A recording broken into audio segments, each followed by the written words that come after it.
आणि कौतुकाचा दिवस म्हणून ओळखला जातो.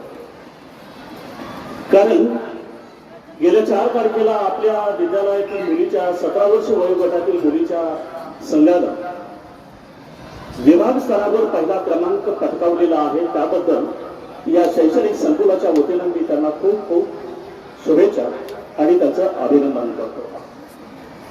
खरं तर मित्र, यश ही काही जादूची कांडी नाही की ज्याप्रमाणे एखादं पीक आपण पेरतो आणि पेरल्यानंतर पण लगेच ते उद्या त्याची उगवण होते आणि लगेच काही दिवसानंतर 4-5 दिवसानंतर लगेच ते फळाला येईल असं अपेक्षा नाही.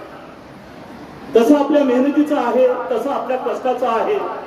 कोणताही खेळ आपण खिलाडू वृत्तीने खेळला आणि त्याचा आपण जर सराव केला, त्याच्यासाठी आपल्या मनामध्ये असणारी जिद्द असेल, आपल्या मनामध्ये असणारी चिकाटी आहे, आपल्या मनामध्ये ती काम करण्याची वृत्ती असेल आणि आपण त्या कामामध्ये जर झोकून जर दिलं तर मित्र यश आपल्या हाती येणार.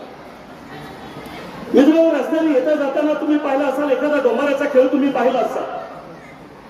त्या डोंबाराच्या खेळामध्ये 1-2 दोन्ही बाजूला काठ्या बांधल्या, दोन्ही बाजूला दोरीनं बांधलेला असतात आणि एक छोटीशी चिमुकली मुलगी त्या दोरीवर म्हणजे हातामध्ये एक काठी धरून म्हणजे मागे पुढे अगदी करत असते आणि त्या छोट्याशा मुलीचा बाप जोर जोराने ढोलक वाजवतो आणि ती मुलगी अगदी आत्मविश्वासाने या ठिकाणी मागे पुढे या ठिकाणी करते.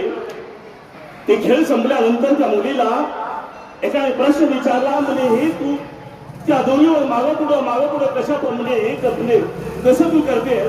तर त्यावेळेस ती मुलगी त्या मनुष्याला किंवा त्या इसमाला म्हणतोय की जोपर्यंत माझा बाप खाली मोठमोठ्याने ढोलकी म्हणजे थांबवणार नाही तोपर्यंत माझं काम आहे, मी अगदी नेटानं करेन.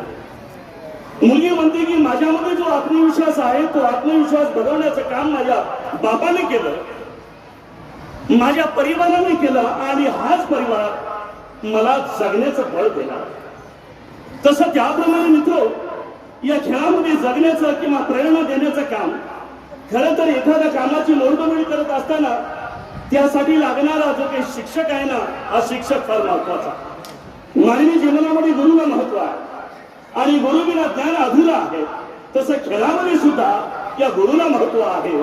तुम्हाला माहित असेल, एक द्रोणाचार्याने म्हणजे एकलव्याने द्रोणाचार्याचा पुतळा म्हणजे मातीचा पुतळा तयार केला आणि धनुर्विद्या शिकली आणि बघा धनुर्विद्या शिकली आणि तो त्या कलेमध्ये पारंगत झाला. म्हणजे त्याला प्रश्न विचारला किंवा ही तुला त्याला कोणी शिकवली? तर त्यावेळेस तो म्हणतो आपल्या द्रोणाचार्याने शिकवली. यावरून आपल्याला असं म्हणता येईल. आणि शेवटी त्याला विचारलं किंवा तुझ्या उजव्या हाताचा अंगठा काढून दे. त्यावेळेस त्याने अगदी क्षणाचाही विचार न करता अगदी उजव्या हाताचा अंगठा.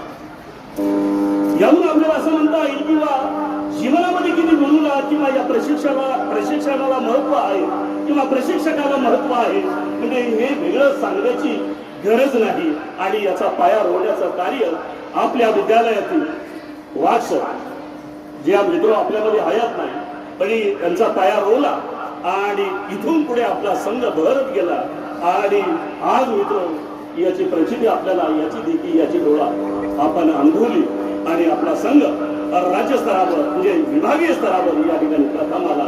आणि त्यासाठी आमच्या मुलीने जो काही सराव केला, जो काही प्रयत्न केला, जी काही कोशिश केली, मला एक हिंदी मधली एक ओळ आठवते, मुश्किल नहीं है कुछ दुनिया, तू जरा हिम्मत तो कर, बहुत बदलेंगे हकीकत में, तू जरा कोशिश तो कर.